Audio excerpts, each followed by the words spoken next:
Телефон завибрировал как раз в тот момент, когда я собирала волосы в небрежный пучок, собираясь на тихий ужин с мужем. Сегодня был мой день рождения. Я не планировала шумного праздника, но в глубине души все-таки надеялась хотя бы на звонок от родителей. Когда на экране высветилось сообщение, сердце неприятно сжалось. «Извини, мы заняты подготовкой ужина для твоей сестры. Поздравим потом. С днем рождения». Вот и все. Ни звонка, ни тепла, только сухая строчка, которая в очередной раз напомнила: в их мире главное — Клара. Пальцы задрожали, но отвечать я не стала. Просто положила телефон экраном вниз, с трудом сдерживая слезы. «Кто писал?» — спросил муж, выходя из спальни, поправляя полурастегнутый пиджак. Данил всегда выглядел безупречно, но в голосе слышалась необычная осторожность. «Мама». «У них ужин в честь Клары», — выдавила я слабую улыбку. Челюсть Данила чуть напряглась, но он промолчал. Он и так знал. Годами мои родители обращались со мной как с тенью, осыпая Клару вниманием и похвалами. Он подошел, поцеловал меня в висок и тихо сказал: «Они не заслуживают твоих слез». Я кивнула, чувствуя, как горит горло. Мы ехали молча, городские огни скользили по окнам, как размытые росчерки. День рождения, и даже одного вечера для меня у них не нашлось. Опять невидимка. В ресторане Данил настоял, чтобы я села лицом к заливу, за огромным панорамным окном лениво перекатывались черные волны Невы. Я делала вид, что их ритм успокаивает, хотя внутри все крутилось воронкой. Официант налил нам вино, оставил меню и ушел. Данил взял меня за руку: «Ты заслуживаешь большего, чем эти жалкие крохи». Глаза предательски защипало. Но прежде чем я успела что-то ответить, он достал из портфеля тонкую папку и скользнул ею по столу. «Это что?» Удивилась я. «Открой», уголки его губ тронула редкая озорная улыбка. Я раскрыла папку и замерла. Внутри лежали глянцевые документы с гербовой печатью. Сначала я не поняла, а потом прочла заголовок: «Свидетельство о собственности». Загородный дом. Карельское побережье. Данил дыхание перехватило.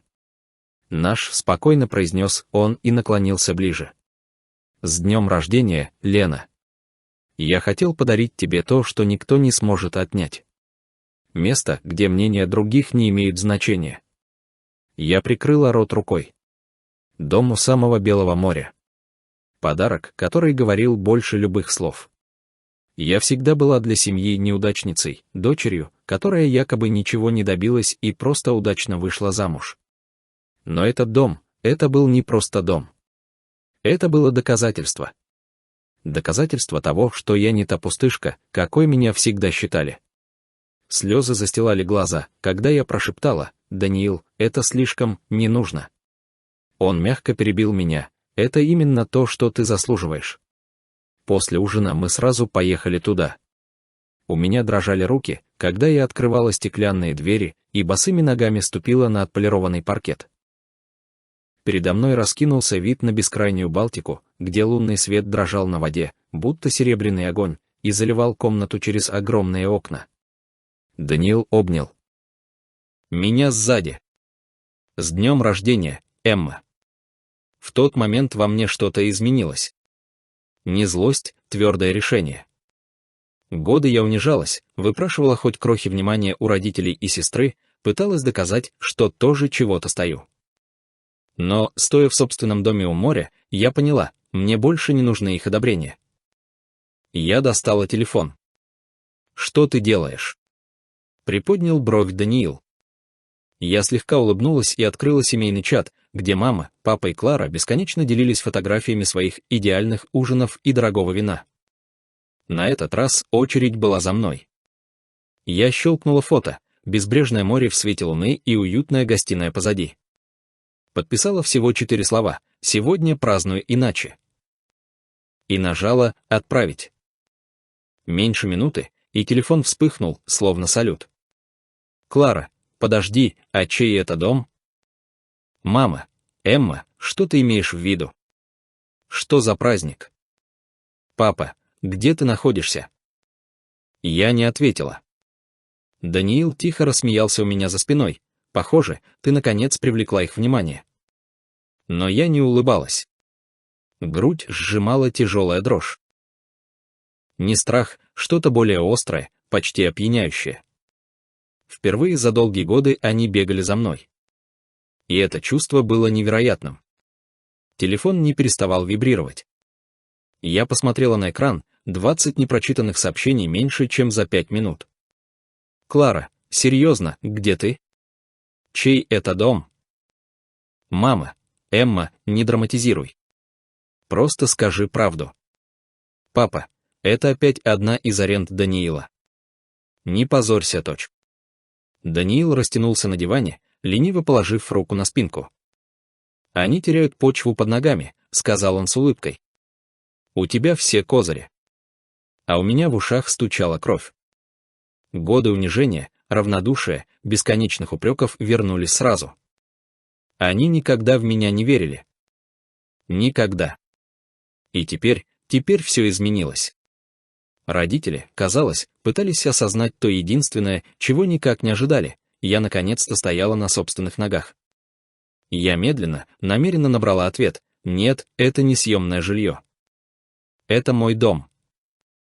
И положила телефон, не собираясь что-либо объяснять. Данил достал из холодильника бутылку шампанского, налил по бокалам. «За новый способ праздновать», — тихо произнес он. Хрустальный звон бокалов прозвучал особенно четко. Я сделала глоток, легкая горечь сменилась мягким теплом, и впервые за многие годы я почувствовала силу. Телефон снова завибрировал. Видеозвонок. «Клара». «Ответь», — спокойно сказал Данил, глядя прямо мне в глаза. Я колебалась, но провела пальцем по экрану. На дисплее появилось идеально накрашенное лицо сестры. За ее спиной ярко освещенная столовая родителей, хрустальные бокалы, праздничный торт, ужин в ее честь, на который мои родные предпочли пойти вместо моего дня рождения. «Лена, что это значит?» В голосе Клары звенела резкость. «Почему ты выкладываешь фото какого-то дома?» Я слегка повернула телефон, чтобы за моей спиной в кадр попала стена из панорамных окон и бескрайняя черная гладь Белого моря. «Потому что именно здесь я праздную», — спокойно ответила я, челюсть сестры опустилась. «Ты врешь». Данил наклонился в кадр, его голос прозвучал ровно, но непреклонно. «Нет, она не врет». На мгновение Клара растерялась. Я впервые увидела в ее взгляде то, чего раньше не было — зависть. Из глубины комнаты донесся знакомый материн голос: «Дай-ка мне с ней поговорить». Клара повернула камеру. Мама появилась в кадре с напряженным лицом и прищуренными глазами. «Лена, почему ты нам не сказала?» Я сжала челюсть, потому что вы были слишком заняты ужином для Клары. Повисла оглушительная тишина. Из-за кадра раздался низкий, привычно холодный голос отца: «Не выдумывай. Этот дом купил Данил. Не приписывай себе чужие заслуги». В груди вспыхнула горячая волна, но Данил ответил первым, спокойно и жестко: «На каждом документе стоит имя Лены. Половина суммы — ее собственные инвестиции. Она заработала их сама, пока вы делали вид, что она никогда ни на что не способна». В линии наступила полная тишина. Я почти слышала их коллективный вдох. Мамины губы приоткрылись, но слов не последовало. Клара часто моргала, ее безупречная маска трещала. Я не дала им опомниться. «Вы даже не позвонили мне в день рождения. Но сегодня я не забытая дочь и не та, кого можно отодвинуть. Я праздную в своем доме, с человеком, который в меня верит». С этими словами я завершила звонок. В тишине осталось только ровное дыхание моря за окном и тихий звон наших бокалов. Я сбросила звонок. Руки дрожали, но не от страха, от адреналина. От того, что наконец произнесла вслух слова, которые столько лет глотала. Даниил протянул ладонь и накрыл мою руку, все еще трясущуюся, своей, спокойной и теплой. «Ты только что перевернула игру, Зоя», — сказал он тихо. «Теперь они мечутся, а не ты». Я выдохнула, глядя на лунные волны за окном. Он был прав. Впервые это не я гналась за их одобрением, они гнались за мной. Телефон снова зазвенел. Сообщения за сообщением вспыхивали на экране. «Мама, Зоя, мы не хотели тебя обидеть. Давай поговорим. Отец, не веди себя по-детски. Перезвони. Клара, ты хотя бы могла предупредить. Это просто мелочно». Я рассмеялась. Грубо, чуждо даже для самой себя. «Мелочно», — прошептала я после всех этих лет, когда меня считали тенью. Даниил поднял бокал в мою сторону. «Пусть варится в собственном соку. Сегодня твой вечер». И я позволила телефону вибрировать, пока батарея не села и экран не потемнел. Я не собиралась отдавать им этот момент. Мы сидели на террасе. Морской воздух холодил кожу, прибой словно убаюкивал и дарил то спокойствие, которого я раньше никогда не знала. Впервые я отмечала день рождения не унижениями в погоне за их вниманием, а возвращая себе собственную ценность. Но глубоко внутри я понимала, это еще не конец. Моя семья не стерпит такого унижения. Они будут давить, требовать объяснений, перекручивать все. И когда это случится, я сама решу, впустить их обратно или захлопнуть дверь навсегда. Эта ночь была лишь началом. Утром сквозь стеклянные стены дома на берегу золотыми полосами разливался солнечный свет. Он играл на паркетном полу, заставляя его светиться. Я потянулась, ожидая тишины, но услышала легкое жужжание телефона на кухонной стойке. Я простонала от досады. Даниил уже был на ногах, в свежей рубашке, с чашкой кофе, стоял у окна так, будто все утро ждал. «Твоя семья», — произнес он, не оборачиваясь. «С рассвета не останавливаются». Я взяла телефон. Десятки пропущенных звонков. Экран заливался сообщениями. «Мама, Зоя, пожалуйста, мы хотим просто поговорить». «Отец, это несерьезно. Семья должна держаться вместе». «Клара, мы приедем сами. Не усугубляй ситуацию». Я замерла. Они собирались приехать сюда. Даниил медленно поставил чашку. «Пусть приходят. Пора им увидеть тебя на твоей территории». Грудь сжала тревога, но глубоко внутри я согласилась. Убегать от них раньше не помогало. Может, пришло время встретиться лицом к лицу, здесь, где у меня впервые было преимущество. К полудню черный внедорожник свернул к дому. Я вышла на балкон. Дверцы открылись, и первыми показались родители, в дорогих костюмах, пропитанных гордостью и самоуверенностью. За ними вышла Клара. Клара шла позади родителей с телефоном в руке, уже снимая видео. На губах самодовольная полуулыбка.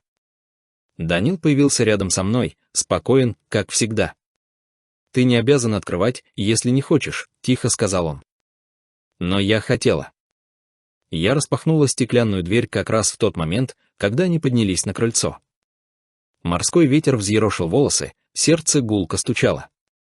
«Лена», — голос матери дрогнул, но звучал резко. «Зачем ты так нас подставляешь?» Я встретила ее взгляд. «Подставляю?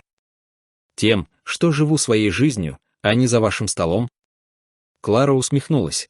«Перестань. Ты ведь никогда не любила север, этот холодный берег. Это не ты. Ты просто хочешь меня перещеголять». Она подняла телефон, демонстративно ведя съемку, пусть все увидят, какая это нелепость. Ее слова больше не ранили. Наоборот, придавали сил. Я шагнула вперед. Нелепость. Это называется наконец-то быть видимой. Впервые я не сижу в тени, пока ты купаешься во внимании. Я повернулась к матери, голос стал острым. Ты даже не позвонила мне в день рождения. Ты устроила ужин в честь Клары. Ты хоть понимаешь, как это? Мама раскрыла губы, но слова застряли. Отец нарушил тишину своим привычно холодным тоном. Ты все преувеличиваешь. Дом ничего не меняет. Его купил Данил, а не ты. Данил заговорил ровно, но сталь в голосе чувствовалась. На каждом документе имя Лены. Половина средств — ее собственные вложения, которые она копила годами, пока вы даже не интересовались ее успехами». Щеки Клары побледнели. Отец сузил глаза, но промолчал. Мама металась взглядом между нами, явно растерянная. Я сделала шаг вперед, голос дрогнул от сдерживаемых эмоций. Годы вы обращались со мной как с пустым местом, как с той, что никогда не сравнится с Кларой. Я обвела рукой стеклянные стены и безбрежную линию моря за ними. Это не достижение Данила. Это наше, мое. Ответа не последовало, только шум прибоя внизу. Клара наконец пробормотала: «Могла бы хотя бы предупредить, прежде чем выкладывать все в сеть». Я усмехнулась горько, чтобы вы снова посмеялись. Втихую, вместо того, чтобы метаться в общем чате. Данил положил руку мне на плечо, уверенно и спокойно. Отец сжал челюсть: «Семья есть семья. Не забывай, кто тебя растил». Я сглотнула ком, в груди бурлили злость и боль. Растили. Вы растили меня в убеждении, что я — ничто. Что мне достаточно крошек, пока Клара получает пир. Но это в прошлом. Тишина повисла плотной стеной. Впервые в жизни моя семья казалась маленькой и чужой на фоне бескрайнего моря и стеклянных стен моего дома. Они стояли на крыльце, растерянные, подавленные, почти беспомощные. Наконец, мама едва слышно произнесла: «Зоя, можно нам хотя бы войти?» Я перевела взгляд на Даниила, потом на сверкающее за его спиной море. Истина накатила, как волна, теперь сила была у меня. И, может быть, я еще не готова была впускать их. «Вам лучше уехать», — сказала я тихо, но твердо. «Этот дом — мое убежище. И вы не имеете права его разрушить». На их лицах мелькнуло все сразу: шок, обида, недоверие. Клара опустила телефон, не в силах ничего сказать. Отец сжал челюсти. В глазах матери блеснули слезы. Но я не дрогнула. Даниил шагнул ближе, его плечо коснулось моего. Вы ее слышали, его голос прозвучал окончательно. Безапелляционно. Семья развернулась и медленно пошла к черному внедорожнику. Их спины больше не излучали гордыню, наоборот, они были сутуленные, опустившиеся. Я смотрела, как машина уезжает, а сердце колотилось так сильно, что руки снова задрожали. Но в груди вдруг стало легче, чем когда-либо. Впервые я сама определила свою ценность. Не они. Пустая подъездная дорожка. Лишь шум моря. Ветер бил в перила балкона, сталь холодила ладони. Океан грохотал внизу так, будто аплодировал тому, что только что произошло. Даниил обнял меня за талию. Его голос был ровный, спокойный. «Что ты чувствуешь?» Я выдохнула дрожащим, но легким дыханием, будто наконец сказала все, что глотала годами. И это была правда. Так долго я ждала, что родители признают во мне больше, чем просто забытую дочь. Но сегодня я не нуждалась в их признании. Я выдержала их взгляд и сказала правду. И впервые это не я умоляла. Это они. На кухне снова завибрировал телефон. Новое сообщение от мамы: «Зоя, мы не хотели причинить тебе боль. Мы хотим все исправить». Я уставилась на экран. Год назад, даже месяц назад, я бы бросилась к ним навстречу. Лишь бы услышать эти слова лично. Но теперь я видела все иначе. Это не было признанием моей ценности. Это была паника. Они извинялись, потому что потеряли контроль. Даниил поднял телефон, пробежал глазами по сообщению и положил обратно. Ничего не сказал. Просто посмотрел на меня. Он не давил и не уговаривал. Оставил выбор за мной. И в этой тишине я поняла ответ. «Мне не нужно, чтобы они что-то исправляли», — прошептала я, «мне нужно, чтобы я сама это сохранила». Даниил слабо улыбнулся: «Тогда так и сделаем». Оставшуюся часть дня мы бродили босиком по холодному песку, и каждая волна тянула за собой следы наших шагов, стирая их без остатка. Казалось, вода смывает не только песок, но и... в которых я чувствовала себя маленькой и незаметной. Когда солнце стало клониться к закату, окрашивая небо в медно-золотые полосы, я сделала еще один снимок, ревущие волны, бесконечный горизонт. Опубликовала его без подписи, ни слова, ни объяснений. Только изображение того, где я нахожусь сейчас. Семейный чат тут же вспыхнул вопросами и требованиями. Я даже не открыла его. Просто удалила переписку. Это было словно захлопнуть дверь перед всеми прошлыми обидами. Вечером Данил жарил рыбу на террасе, а я налила нам по бокалу вина. Мы ужинали под звездным небом, слушая, как море перекатывается о камни. И впервые в жизни я не чувствовала пустоты. Я больше не была дочерью, которую всегда забывают. Не была сестрой, вечно второй. Не была женщиной, ждущей одобрения. Я была Леной Сафроновой. У меня была своя жизнь, свое счастье, собственная ценность. Прижавшись к плечу Данила, я вдруг поняла, настоящая месть — это не разрушить их мир, а освободить себя. И я это сделала. Волны продолжали шуметь. Звезды горели в черном небе. И в этой тишине я, наконец, отметила день рождения, который принадлежал только мне.